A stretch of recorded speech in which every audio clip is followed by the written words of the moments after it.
bismillahi rahmaani rahiim halkan waa Shumis TV kusoo dhawo daawada wararkii ugu dambeeyay Soomaaliya iyo caalamka barnaamij wareedkan waxyaabaha aynu idinkugu soo gudbin doono oo aad ku daawan doontaan waxa ka mid noqonaya khilaaf ka dhex qarxay Shariif Sheekh Axmed iyo xubnaha kale ee midowga murashaxiinta khilaafkan yaa mas'uul ka ah waan idin soo gudbin doonaa sidoo kale waxaan idin haynaa kulan qarsoodi ah oo Villa Soomaaliya ku dhex maray madaxweyne Maxamed Cabdullaahi Maxamed Farmaajo iyo Cumar Cabdirashiid Cali Sharmarke qaybaha dambe ee barnaamijka waxaan idinku soo gudbin doonaa 15 jir u geeriyootay kufsi wadareed ay u geysteen ciidamo ka tirsan dowladda federaalka Soomaaliya qodobadaas ayaan daawadayaal halkan idinku soo baahin doonaa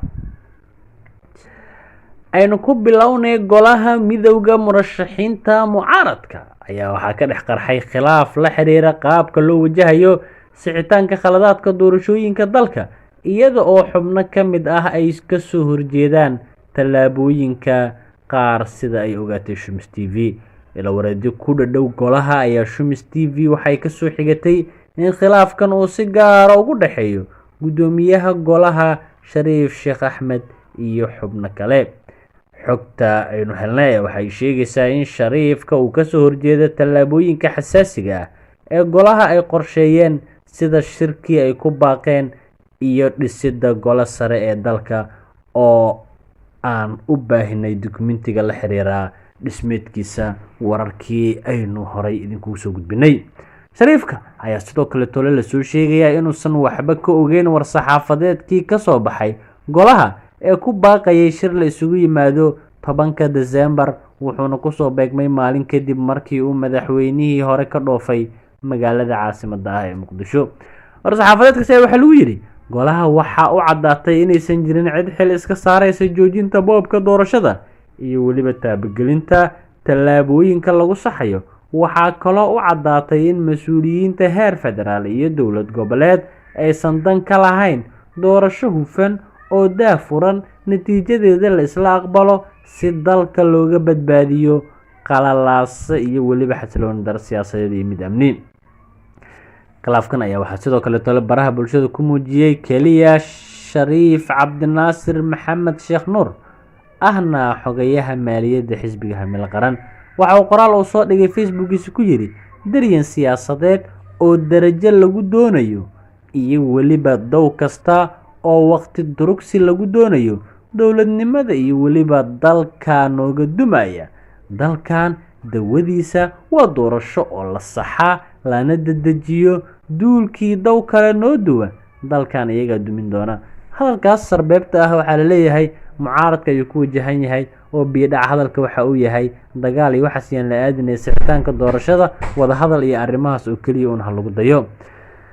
Sheekh Shariif ayaa bilihii tagay la rumaysnaa inuu aad ugu dhawaaday Fahad Yaasiin Xaaji Daahir iyo waliba Villa Soomaaliya iyadoo la soo sheegayo inuu yahay qorshaha B ama Plan B ee Fahad iyo Qadar haddii Farmaajo uu rajo wanaagsan ka yeelan waayo in la doorto xubno ku dhadhow Villa Soomaaliya ayaa waxa laga soo xigtay in Farmaajo uu wali Shariif u hayo abaal isla markaana rumaysan yahay in hadiiba uusan xilka madaxweyne dib u helayn uu qaato Shariifka oo la dhaafiyo xubnaha kale ee mucaaradka ah ma cadda sababta Shariif u ciyaarayo qorshahan hase yeeshee waxaa la rumaysan yahay in sababta ugu weyn ay tahay in dhaqaale yari ku qasabtay inuu rajo ka raadiyo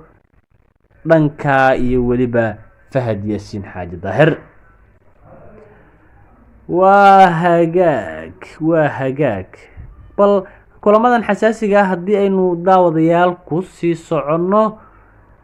madaxweyne Maxamed Cabdullaahi Maxamed Farmaajo iyo ra'iisul wasaarihii hore ee dalka Cumar Cabdirashiid Cali Sharmarke ayaa kulan qarsoodi ah ku yeeshay xarunta madaxtooyada Villa Soomaaliya kulankan oo yimid toddobaad kadib markii Cumar Cabdirashiid uu soo gaaray Muqdisho ayaa ahaa mid horay u qorsheysan oo ay ka soo shaqeeyeen xubno aad ugu dhadhow madaxweyne Farmaajo macad waxyaabaha kulanka looga hadlay ha yeeshee waxaa su'aalo ay ka taagan yihiin sababta uu Cumar Cabdirashiid u qariyay Cumar Cabdirashiid ayaa kulan uu ra'iisul wasaare Roble la qaatay 5 December sawiradiisa ku baahiyay baraha bulshada balse sidaas oo kale ma sameyn kadib kulankii uu la yeeshay madaxweyne Maxamed Cabdullaahi Maxamed Farmaajo kulanka ayaa ku soo beegmay iyadoo midowga murashaxiinta oo Cumar Cabdirashiid uu aad ugu dhow yahay ay ku dhawaaqeen shirweyne wada tashi ah. Cumar Cabdirashiid ayaa toddobaadyadii tagay aad u dhaliilayay habka ay u socdaan doorashooyinka golaha shacabka oo uu ku qeexay kuwa la boobay una baahan in degdeg loo baajiyo. Qoraal uu soo saaray 29 November waxa uu ku yidhi si looga fogaado baarlamaan lagu muransan yahay, dalku kala qaybsamo ama ka sii daro xanuun kale oo Etoobiyaan ah. 1. Joojiya doorashada lagu shubtay. 2. Dib u soo celiya hanaanka doorashada oo dhexdhexaad ah maadaama heshiiskii Agoosto uu horseeday wax isdabamarin baahsan. 3. Ku dar kormeerayaal si sare loogu qaado kalsoonida. Arrimahan ayaa daawadayaal waxay ku soo beegmayaan iyada oo la hadalhayay in Cumar Cabdirashiid Cali Sharmaarke uu ku biirayo dhanka iyo waliba xubnaha mucaaradka dowladda federaalka Soomaaliya. Mucaaradka ayaa talaabadan waxa ay kala ku tahay dhabarjab weyn oo la soo diristay marka dambeysa rajadii mucaaradku waxa la leeyahay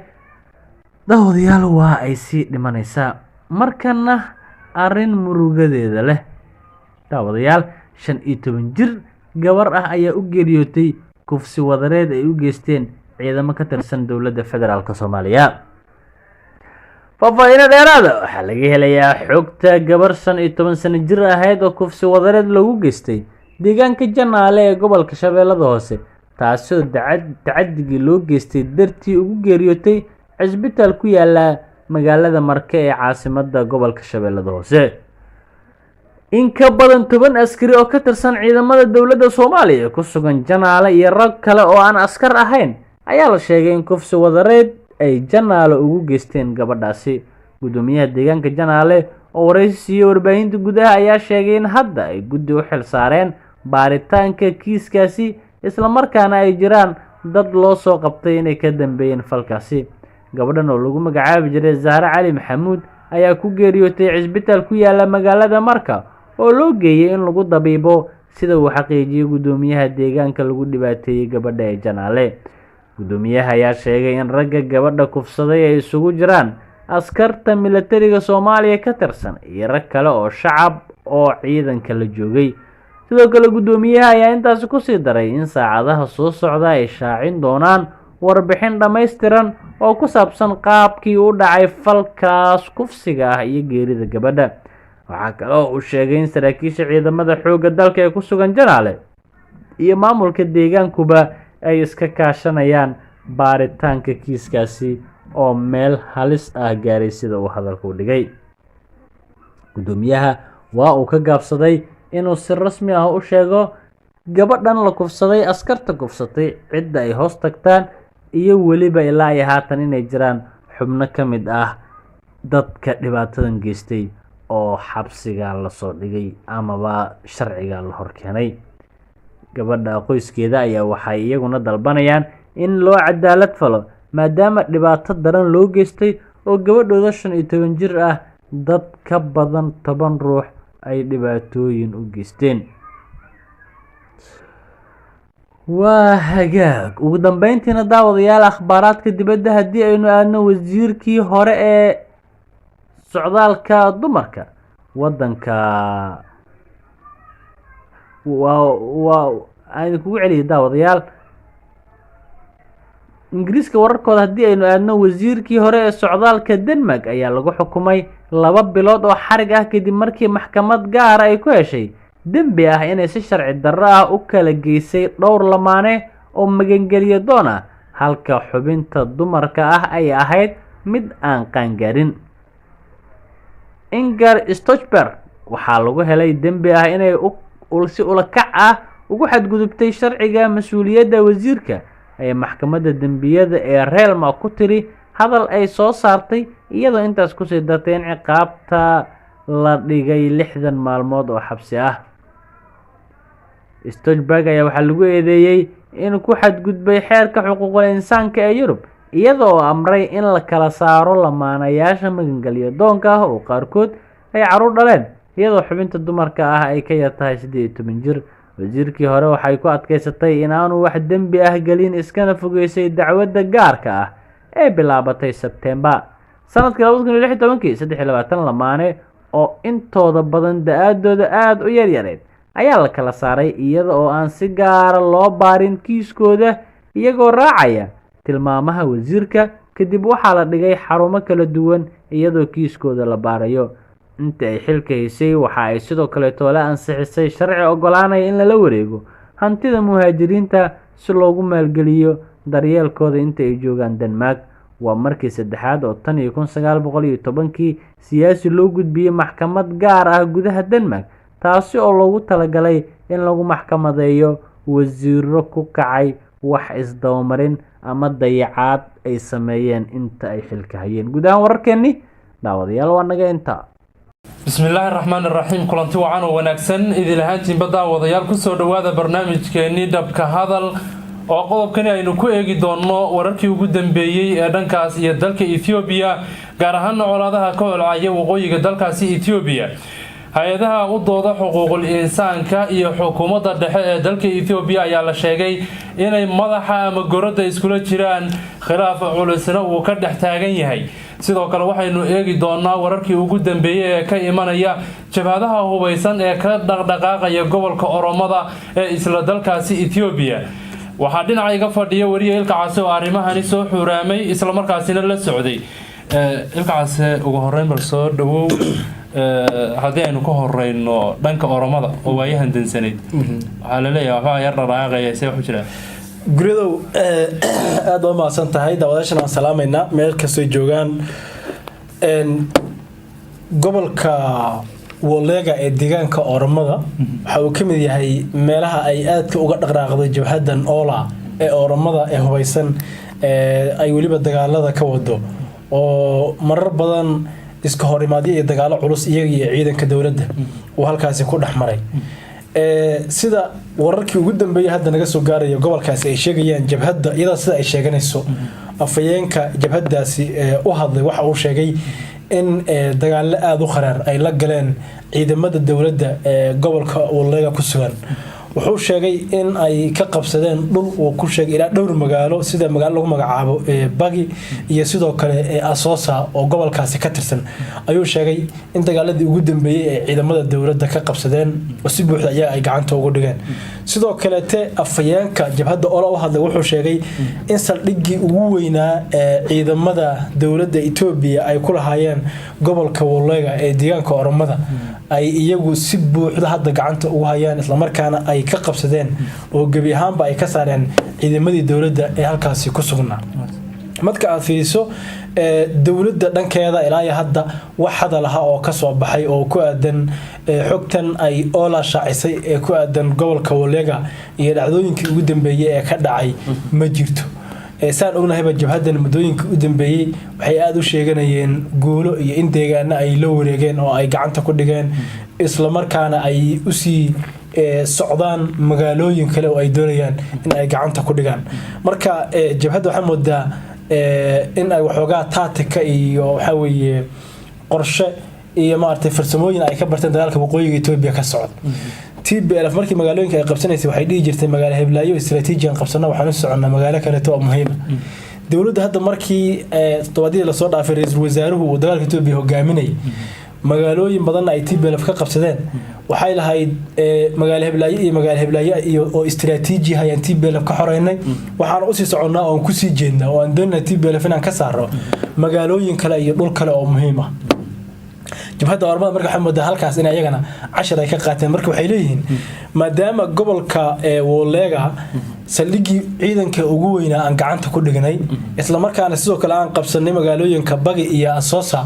waxaan hadda u jihaysanay oo aan ku sii jeednaa oo aan u sii soconaa magaalooyin kale oo aan doonaynaa in aan qabsano. dawladda Ethiopia ma aysan ka hadlin. waxaana moodaa dawladda inta badan marka la fiiriyo culayska xagga TPLF iyo Ola marka la fiiriyo in kan TPLF aad uga baaxad weyn oo aysan inta badan ka hadlin culaysna saarin jabhadan Ola iyo maartay hawlgalada iyo iyaga guulaha ay sheeganayaan. taa beddelkeeda dawladdu inta badan ay ka hadasho oo dagaalo ay kula jirto oo maartay ay iska celinayso kooxdan TPLF oo iyagu koox ka xoog badan Ola tay ahaan markii la fiiriyo ciidan ahaan markii la fiiriyo awood ahaan markii la fiiriyo aad uga sareeya ayay dawladdu dagaal kula jirtaa oo iska ilaalinaysa marka inta badan muhiim uma aragto culays badanna kuma mahayaanba oola marka oola iyaga Oromadii baa madax la isu geliyo oo ciidamada militariga ee deegaanka Oromada joog iyo ciidamada gaarka ah Oromada ayaa waxa weeye oola iyaga madax loo geliyay oo maadaama waxa weeye dawladdu ay dareemayso inaysan nimankan TPLF culayska ay ku hayso mid lamid ah aysan ku haynin oo ay waxa weeye ka fudud yihiin waxay u deysay hawlgallada xaggaasi ka socda maamulka Oromada in uu la tacaamulo marka dawladdu aad xoog uma saarto waata bal markaad fiiriso ilaha madaxa bannaan ee gudaha Itoobiya magaalooyinkan ay sheegeen jabhaduhu inay qabsadeen kuwa kalena ay ku sii socdaan ee Oromadu ma dagaal bay ku qabsadeen mise waa uu nigu sawir sida iyagu ay sheegeen dagaallo culus bay dhaheen oo ka dhacay gobolkaasi ayaan ku qabsanay saldhiggii ugu weynaa ciidamada isla markaana labada magaalo hadda aan sheegnay aan ku qabsanay bay dhaheen marka waa iyaga sida ay sheegteen ma jirto marka dawladuna kama hadin warbaahin ama ila kale oo madax bannaan oo ku sugan waxa weeye goobahaas oo xaqiijinaya guulaha ay oola sheeganaysana ma jiraan marka waa mid ka mid ah sheegashooyinka dhinacyada ku dagaalamaya waqooyiga dalka Itoobiya haday dawladdu noqoto haday TPLF noqoto haday oola noqoto mid waliba markiisa wuxuu sheegtaa guulo iyo in dhul uu qabsaday laakiin mararka qaar waxa aad u yar in la helo warar iyo xogo madax bannaan oo ku aadan sax ahaanshaha dhinacyadan guulaha ay kala sheeganayaan iyo sida uu wuxuu jiro waata markii ay TPLF sababa ku dhaweyd oola kolba wada isku soo sawiri jirto waxay lahayd sabab aan galayna aad iyo aad waa laga xajinay hadda ma walaga loo wareeg ilaa hadda iyagu adisoo qarkeeda ay taagan yihiin marka la fiiriyo iyaga sheegashooyinkooda iyo qaabka ay u dhigayaan wararka iyaga ka soo baxaya iyo afhayeenada iyaga u hadla ama maartay jabhadooda dadka u hadla wali iyaga adisoo ay ku sii siqayaan oo waxa weeye ay qarka u saaran yihiin in ay qabsadaan walloogana waa meelaha tan iyo waxa weeye sanadkii hore marka la eego deegaanka Oromada ay iska hormaadyadu ay ka dhacayeen jabhadan waliba ay meelaha ugu badan ee xoog ay saartay ayay ka mid tahay marka wallega waa meelaha ay isku hardinayaan iyaga iyo dawladdu muddo dheer dagaalada ay ka dhacayeen laakiin waxa moodaa saameyntooda oo aad u yar oola iyo tayadooda oo aad u hooseysa in aysan wax horumar ah oo la taaban karo aysan ka sameeynin furimaha hore iyo goobaha ay dagaalada ay kaga jiraan inkastoo iyagu ay sheeganayaan in guula ay gaareen laakiin haddii guula ay gaareen dhul qabsadeen waa la ogaan lahaa sida TPLF oo kale waa tahay bal haddii aynu qodobka inta uga gudubno oo aynu eegno hay'adaha xuquuqul insaanka iyo Itoobiya madaxa isku jiraan baa la yidhi aad iyo aad maxaa ka cusub yahay ama santahay deegaanka oo axmaarada iyo deegaanka canfarta baaritaan ay sameysay hay'adda xuquuqda aadanaha Itoobiya maalin dhaweyt warbixin soo saartay waxay ku sheegtay in TPLF ay ka geysatay xasuuq oo waxa weeye dad badan ay ku leysay waliba hal goob ay dad fara badan ay ku leysay sida ay u xaqiijiyeen ila xogaalaha oo ama goob joogayaal ku sugnaa dhulka dadka lagu laayay marka hay'adan xuquuqul insaanka Itoobiya oo soo xiganaysa goob joogayaal ku sugan goobaha la leeyahay tacadiye ay TPLF ka geysteen ayaa waxa ay sheegtay xogteeda ama ay ku shaacisay in TPLF ay xasuuq wadareed ka geysatay deegaanka Oromada axmaarada iyo deegaanka canfarta intii ay gacanta ku hayeen maadaama dhul badan ay qabsadeen markii ay soo rogaal cisay TPLF horeyna hay'adaha kale xuquuqul insaanka ee caalamiga sida Human Rights Watch oo iyadana soo saartay warbixin noocaas oo kale oo laftirkeedu ka hadashay dhibaatada ay geysteen oo sheegtay in TPLF hal goob ay ku dishay 49 ruux oo waxa weeye dad rayid ah aan hubaysnayn maxay ahayd Amnesty International ba iyadana horay uga hadashay Itoobiya dhibaatooyinka ka taagan iyo maarta xadgudubyada ka dhacaya hay'adda xuquuqda aadanaha qaramada midoobay sidoo kale marka arrimahan maadaama hadda saa ay u taagnaayeen oo hay'adda xuquuqul insaanka Itoobiya ay sheegtay xasuuq TPLF inay geysatay Human Rights Watch sidoo kale ay sheegtay in TPLF ay tacadiye geystay goboladan axmaarada iyo canfarta qaramada midoobay hay'adda xuquuqul insaanka waxay isugu yeertay ilaa 50 dal oo ay ku casuuntay fadhi gaar ah ama dood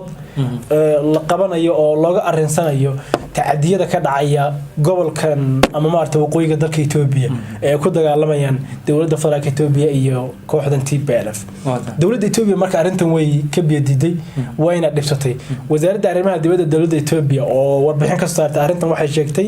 in ay aad uga soo horjeedo in hay'adda xuquuqul insaanka ee qaramada midoobay ay ilaa konton dal ay isugu yeerto iyadoo oo markaasi laga doodayo xadgudubyada ka dhacaya waqooyiga dalka Ethiopia marka xadgudubyada waqooyiga dalka Ethiopia ka dhacaya ee hay'adan ay isugu yeertay dalalkan maysan sheegin in hal dhinac la saarayo xooga laakiin waxay sheegtay waxa si guud looga doodayaa bay tiri tacadiyada ka dhanka xuquuqda aadanaha ee ka dhacay waqooyiga Ethiopia iyadoo aan loo eegaynin dhinac gaar ah dhinacyadu qaabka ay maartay faldambiyeedyada ugu lug yeesheen yaa laga doodayaa marka dowladda Ethiopia waxay leedahay maadaama hay'adda xuquuqul insaanka Ethiopia ay warbixin ay soo saartay ay ku sheegtay in TPLF ay gobolka Axmaarada iyo gobolka Canfarta ka geysatay xasuuq waxa loo baahnaa arintaas warbixintaas inay xoog saarto hay'adan oo arintaas ay ka hadasho laakiin loo baahnaa si guud in arintan uga hadasho marka fadhigaas baa la isugu yeeray Ethiopia marka waxay tiri ama ay ugu baaqday dalalkan hay'adda ay u yeertay arintan ka qayb galaya in aysan ka qayb galin oo ay waxa weeye ka soo horjeestaan oo aysan tagin madasha arintan ama doodan lagu qabanayo maadaama arintan aysan ahayn arin dhaxdhaxaad ah oo ay Ethiopia u aragto inay tahay mid hal dhinac ay wataan isla markaana loogu xaqlinayo TPLF iyo maartay xulufadooda marka xogaa madaxa isku jiraan hay'adda xuquuqul insaanka ee qaramada midoobay iyo dowladda Ethiopia dowladdu waxay ka soo horjeedaa qaabka hay'adan ay u maareynayso doodana loo qabanayo Ethiopia iyadu waxay rabtaa in ilgooniyaha lagu eego dhinac kale laga eego oo TPLF xogihii ugu dambeeyay iyo dagaaladii ay ka maartay ka dhacay gobolkan Axmaarada iyo gobolkan Canfarta gaar ahaan TPLF xasuuqyadii ay halkaas ka geysatay hay'adda xuquuqul insaanka Ethiopia ay sheegtay in xoog la saaro ay Ethiopia ay doonaysaa hay'adda xuquuqul insaanka ee qaramada midoobay waxay doonaysaa in si guud baaritaano looga sameeyo laga doodo tacadiyada ka dhacay waqooyiga dalkaas Ethiopia tan iyo markii uu bilowday ogeyn in marar badan dhinacyada ama iyaga dhinacyada lagu eedeynay ama iyaguba ay isku eedeynayaan dhinac walba in uu waxa weeye geystay xasuuq ee ka dhanaha bini'aadanimada waata bal ugu dambeyntii Mareykanku markii ugu horeysay buu eedeeyay baa la leeyahay TPLF wayna isku dhawaayeen aad iyo aad maxaa cusub aad ma santahay dowladda Ethiopia Mareykanka de mudooyinka u dambeeyay maysan isku fiicnayn waxay Mareykanka u arkaysay in uu gacan siinayo kooxda TPLF waakii maal weytana afayeenka TPLF uu yiriba Mareykanku wuxuu nagu taageerayay in aan qabsano magaalada Addis Ababa walina waa nagu taageeraya waatii hadaayde warbixin hore oo aan dadka u gudbinay ama aan u soo tabinay aan ugu sheegnay in Mareykanka arintaas uu ka jawaabay oo uu sheegay inuu Mareykanku marnaba ku dhiirigelinin waxa weeye TPLF iyo dhinac kale toona in ay sii wadaan dagaaladan hubaysan iyo maartay colaadda waqooyiga dalkaas ka taagan oo mar walba Mareykanka go'aankiisa iyo qorshihiisa iyo ajandihiisa uu ahaa tan iyo bilowgii dagaalka ilaa hadda in dhinacyadan ay miiska halka soo yimaadaan oo dagaalka ay joojiyaan marka Mareykanka sida hadda muuqata markii ugu horeysay buu TPLF ku eedeeyay tacadiyo inay geysteen gobolkan Axmaarada iyo gobolkan Canfarta sida warbixintii qaramada muxuu ahaa ka soo baxday hay'adda xuquuqul insaanka ee Ethiopia ay u sheegtay labadan gobol in TPLF ay xasuuq geysatay si lamid ayuu Mareykanku laftigiisu sheegay in TPLF ay tacadiyo ka dhana xuquuqda aadanaha ay geysatay labadan gobol ee Axmaarada iyo waliba Canfarta marka bal waan ogaan doonaa kulliba sida uu wax noqdo laakiin xaaladda halkaas maraysa waatahay aad iyo aad baad u mahadsantahay wariye ilka case daawadayaal intaasi ayaan jeclahay inaan ku gabagabayno barnaamijkani iyo xogihii ugu dambeeyay ee dhanka iyo dalka Ethiopia aan idinka hayna inta aynu barnaamijyadeena dambe ku kulmi doono waa bahda dhabka hadal oo idinkaga sii tagaysaa salaamu calaykum waraxmatullaahi tacaala wabarakaatu